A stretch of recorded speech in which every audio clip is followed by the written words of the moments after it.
Salut tout le monde, on se retrouve pour une nouvelle vidéo et aujourd'hui on va voir le top 5 des accessoires gamer PC à moins de 50 €. Et cette vidéo je l'ai pas fait tout seul puisque je l'ai fait avec les gars de chez French Hardware que vous connaissez peut-être. Si vous les connaissez pas, je vous invite fortement à aller checker leur chaîne, le lien bien sûr sera dans la description. Et en fait dans cette vidéo, moi je vais présenter 3 accessoires, eux vont en présenter 2 et sur leur chaîne au même moment, vous avez une autre vidéo avec 5 autres produits différents où moi je vais en présenter 2 et eux vont en présenter 3. Ça vous fait donc 10 produits à moins de 50 € et dites-moi dans les commentaires si vous aimez ce genre de collab.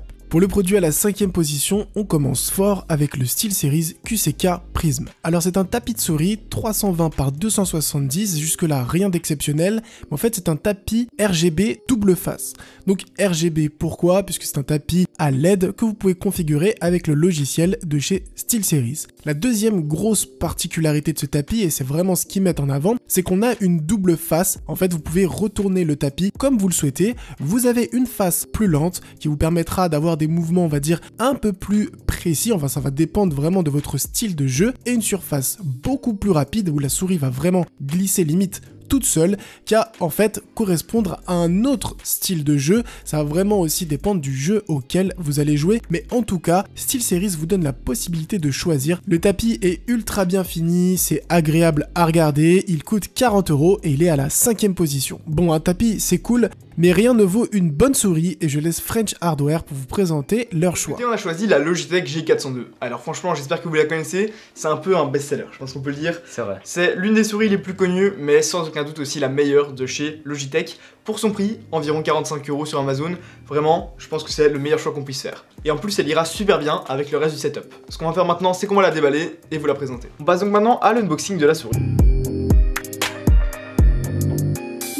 On la sort de son emballage, c'est assez simple, on la retrouve juste ici. Comme vous pouvez le voir, elle a un design qui est assez allongé et on a également pas mal de boutons programmables. On a par exemple ici, à côté du clic gauche, 2 boutons, ainsi que 2 ici sur la surface latérale.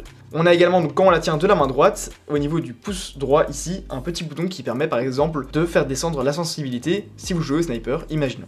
Au niveau de la longueur du câble maintenant, on est sur quelque chose de vraiment très correct, voire relativement long, pour le faire arriver à votre PC et avoir alors un joli câble management. Et le fait que la souris soit assez longue, ça permet d'avoir vraiment une prise en main sur toute la main, et même si vous avez une grande main, je pense que ça passera largement. Au niveau du rétroéclairage maintenant, il est vraiment très discret, seulement présent ici sur le G, ainsi qu'ici sur le côté lorsque vous actionnez les boutons.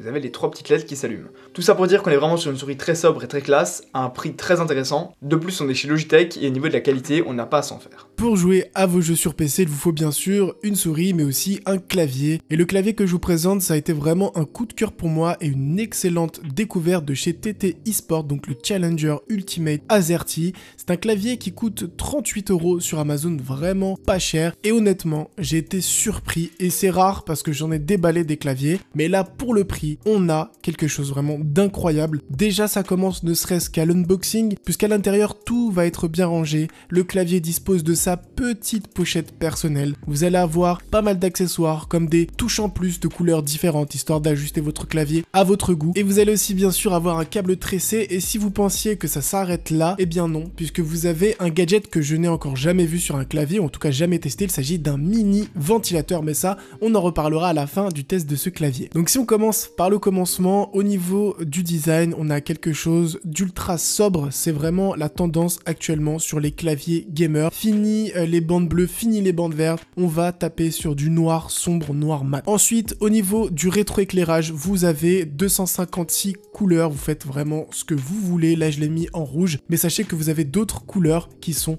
disponibles. Au niveau des caractéristiques techniques, on va de surprise en surprise, puisqu'on a à l'arrière du clavier un port jack, un port micro, d'autres prises USB 2.0 qui peuvent vraiment vous faciliter les choses, notamment pour recharger votre smartphone, mettre d'autres périphériques USB, peu importe. Vous avez 6 touches multimédia, 10 touches macro et 5 profils joueurs. Comme si ça ne suffisait pas, vous avez une mémoire interne de 64 kilobits. Au niveau des touches, je vais les ranger dans la catégorie silencieuse, on aime ou on n'aime pas, mais moi ça fait partie de mes touches préférés. Enfin, comme promis, on va parler de ce fameux ventilateur. Et honnêtement, quand je l'ai acheté, je me suis dit, oh là là, encore un gadget pourri, encore un truc qui va pas marcher. Mais ça marche super bien. Vous pouvez le mettre à gauche ou à droite. Une fois qu'il est branché sur le clavier, il commence à tourner et on sent vraiment du vent. Ça peut être bête, hein, ça peut être un accessoire tout bête, mais on sent vraiment du vent sur ses doigts. Et du coup, je pense que voilà, c'est fait vraiment. Si vous allez jouer dans des, on va dire dans des LAN, des choses voilà où il y a énormément de gens, où il fait méga chaud, et si jamais vous avez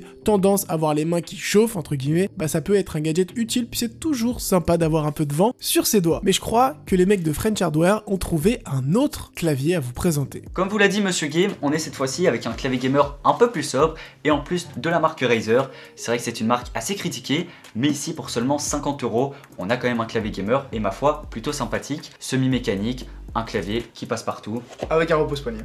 Et avec un repose-poignet chez 50 Razer. €, ça fait plaisir. Ça fait plaisir. Ce qu'on va faire, c'est qu'on va tester ça. On va le déballer. unboxer. On va voir ce que ça donne. Voilà. Allez, on y va. Bon, déjà au niveau de l'emballage, c'est assez propre. On a l'habitude avec Razer.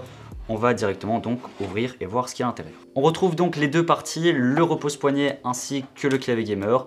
On va venir fixer tout ça et voir comment ça donne. Et ça vient tout simplement s'aimanter. Franchement, rien de plus facile. On est donc ici sur un clavier semi-mécanique. Quand on peut le voir à l'arrière, on n'est pas avec un switch, donc du switch bleu, red ou quoi que ce soit, mais on est entre le mécanique et le clavier à membrane, ce qui est plutôt intéressant. Alors le gros point positif d'avoir un clavier semi-mécanique, bon déjà les touches ressortent, ça fait plus gamer, c'est plus confortable, et en plus ça fait pas trop de bruit. C'est vrai qu'un clavier mécanique généralement c'est bruyant, tandis qu'ici comme vous pouvez entendre le clavier est assez silencieux, ce qui est plutôt intéressant. Pour ce qui est du repose-poignet, on est sur du simili-cuir, donc c'est vrai qu'on a une prise assez confortable. Au niveau du câble, il est assez long, ce qui est parfait pour le faire passer sur le bureau et faire un beau câble management. Au niveau du rétroéclairage maintenant, on est sur un rétroéclairage vert, la couleur type de Razer. On ne peut malheureusement pas changer de couleur, pour ça il faudra passer sur le chroma, qui est quand même 50 € plus cher. En tout cas voilà, un joli petit clavier et pour 50 €, ça vaut le coup. Et enfin, pour boucler la boucle, on termine avec un casque, le Corsair HS50 en version stéréo. Il existe aussi en version 7.1, mais il est beaucoup plus cher que la barrière des 50 € qu'on s'était fixé.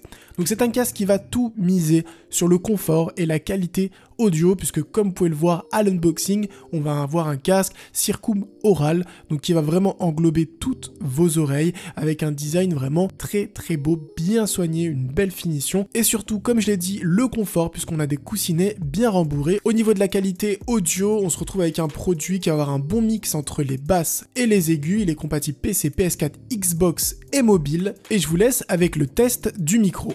On passe maintenant au test du micro et comme vous pouvez l'entendre, on a une bonne qualité de micro qui va vous permettre de communiquer avec vos potes sans le moindre problème.